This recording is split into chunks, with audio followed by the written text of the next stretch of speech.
Hi గారు, welcome to our channel. ప్రస్తుతం మనతో పాటు దాము బాలాజీ గారు సీనియర్ జర్నలిస్ట్ ఉన్నారు. వాటితో ఒకసారి మాట్లాడదాం. సార్ నమస్కారం సార్. నమస్తే. సార్ రీసెంట్ గా జగన్మోహన్ రెడ్డి గారి హెలికాప్టర్ అది మొత్తం ధ్వంసం అయిపోయింది కదా, దీనిపైన ఇప్పుడు పోలీసులు విచారణ అయితే చేపట్టారు.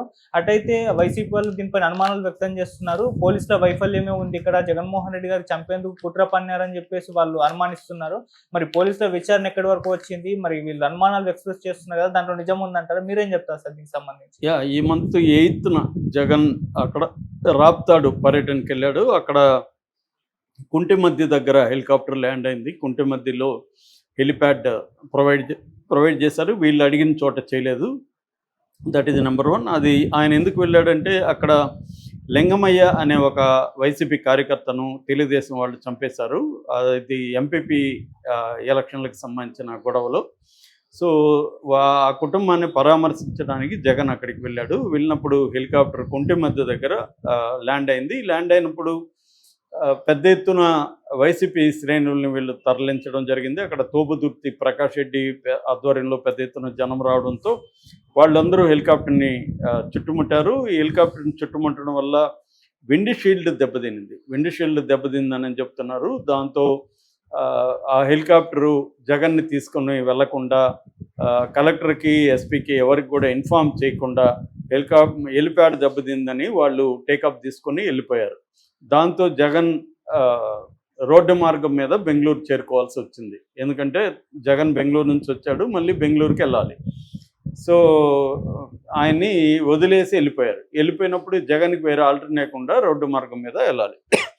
దీని మీద వైసీపీ వాళ్ళు తీవ్ర ఆందోళనలు, ఆగ్రహవేశాలు వ్యక్తం చేశారు. ఎందుకంటే ఇదంతా ప్రభుత్వం కుట్ర, తగినంత భద్రత కల్పించలేదు ప్రభుత్వం జగన్కి.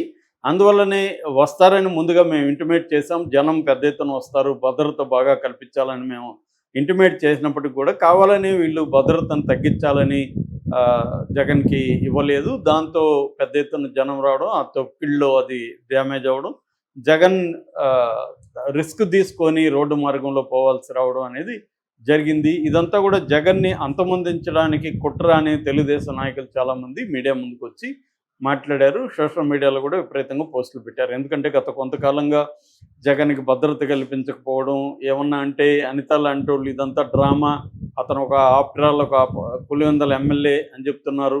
మరి ఇదే విషయం గతంలో ఆఫ్టర్ ఆల్ ఒక కుప్పం ఎమ్మెల్యే అని చంద్రబాబుని ఎందుకు చెప్పట్లేదు? చంద్రబాబుకి ఎందుకు Z+ కేటగిరీ ఇచ్చాడు? ఆయన కూడా ఎమ్మెల్యేనే కదా.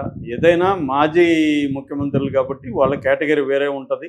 ఆ కేటగిరీలో వాళ్ళకి భద్రత ఇవ్వాలి తప్ప టెక్నికల్గా అతను ఒక ఎమ్మెల్యే అనే విధంగా మాట్లాడడం కరెక్ట్ కాదు. ఇదంతా హోమ్ మినిస్టరు ఏం జరిగిందో విచారించుకునే ఆమె స్టేట్మెంట్లు అలా ఇచ్చేస్తుంది. సో ఆమె ఒక డమ్మీ మైకుల ముందు మాట్లాడడం తప్ప మొత్తము వెనకొండి చేసేదంతా కూడా లోకేషే అనేది వైసీపీ వాళ్ళు విమర్శించారు. ఈ నేపథ్యంలో వైసీపీ విమర్శించింది కాబట్టి వీళ్ళ మీద ఇప్పుడు తెలుగుదేశం ఇంకొక ప్లాన్ వేసింది. ఆ ప్లాన్ ఏంటంటే అసలు నిజంగానే విండ్షీల్డ్ పాడైందా? పాడైతే మరి వాళ్ళు ఎలా టేకాప్ వెళ్ళగలిగారు? టేకాప్ వెళ్ళక ముందు వాళ్ళ బాధ్యత ఇక్కడ ఎస్పీకే కలెక్టర్కి ఇంటిమేట్ చేసి, సార్ ఇలాగా మాది ఇదైంది, మేము అందుకనే జగన్ వదిలేసి వెళ్ళిపోవాల్సిన పరిస్థితి ఏర్పడిందని ఎస్పీకి కలెక్టర్కి వాళ్ళు ఇంటిమేట్ చేయాల్సిన బాధ్యత పైలట్ది, కో పైలట్ది ఉంది. వాళ్ళు ఎందుకు చేయలేదు కాబట్టి వాళ్ళకి నోటీసులు ఇచ్చారు. ఇదేంటంటే చిప్పన్ ఏవియేషన్ కంపెనీకి సంబంధించింది. ఇది బెంగళూరులో వైట్ ఫీల్డ్లో ఉంటుంది. దీంట్లో pilot Anil and Shreyas Jain co pilot వీళ్ళిద్దరూ వచ్చారు. సో వీళ్ళకి ఇప్పుడు నోటీసులు ఇచ్చి 12వ తేదీ నోటీసులు ఇచ్చారు. వీళ్ళకి విచారణ జరుగుతుంది. అంటే ఎలాంటి ప్రశ్నలు? నేను ఇందాక చెప్పిన ఈ ప్రశ్నలు, అసలు నిజంగా జరిగిందా యాక్సిడెంట్ లేదా, జరిగితే మీరు ఎందుకు దాన్ని ఇంటిమేట్ చేయలేదు, అది రిపేర్ ఇక్కడ సాధ్యమా కాదా అనేది మీరు ఎందుకు తేల్చుకోలేదు, సో మీరు ఎలా వెళ్ళగలిగారు గాల్లోకి, మీరు ఎలా ఎగరగలిగారు, మీరు వెళ్ళినప్పుడు జగన్ ఎందుకు తీసుకెళ్ళలేకపోయారు అనేది. అట్లాగే పైలట్కి సంబంధించిన బ్యాగ్ ఉంది, ఆ బ్యాగ్ని కూడా దొంగిలిచ్చారని చెప్తున్నారు. అది నిజమేనా? ఇవన్నీ ఇలాంటి ప్రశ్నలు వాళ్ళని వేసే అవకాశం ఉంది. అట్లాగే చెప్పన్ ఏవియేషన్కి కూడా నోటీసులు కూడా ఇచ్చారు. అట్లాగే దీన్ని డీజీసీఏ అంటే directorate general of civil aviation అంటారు, ఆ డిపార్ట్మెంట్కి కూడా ఇంటిమేట్ చేసింది గవర్నమెంట్. సో ఇప్పుడు చెన్నై కొత్తపల్లిలో రామగిరి సర్కిల్లో ఈ విచారణ జరుగుతుందని చెప్తున్నారు. ఆల్రెడీ మనకి Ramagiri circle SI sub inspector Sudhakar విషయంలో గొడవైంది.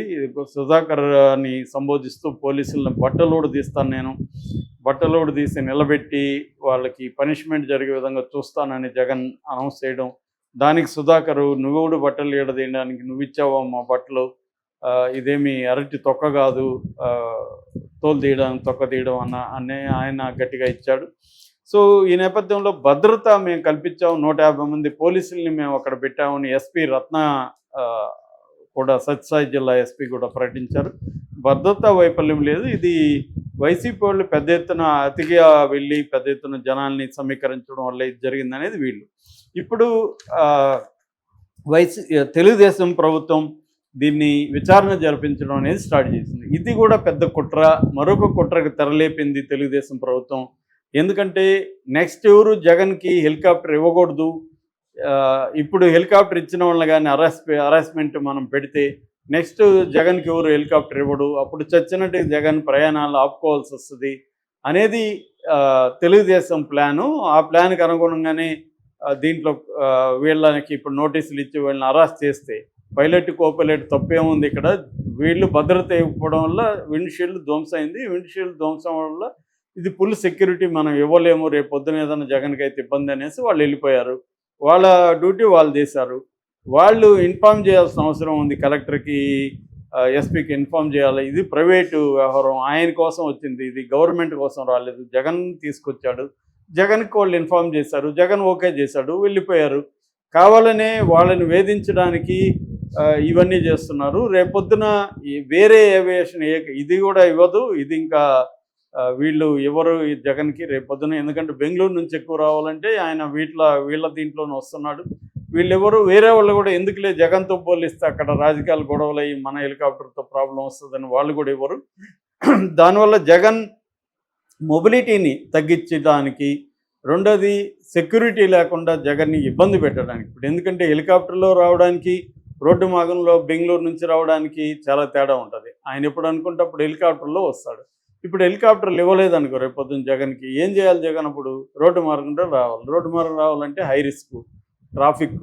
సో ఇది అందువల్ల జగన్ ఏం చేస్తాడు, 4 సార్లు వచ్చేది ఒకసారి వద్దాం అనుకుంటాడు. ఇది ప్లాను వీళ్ళది.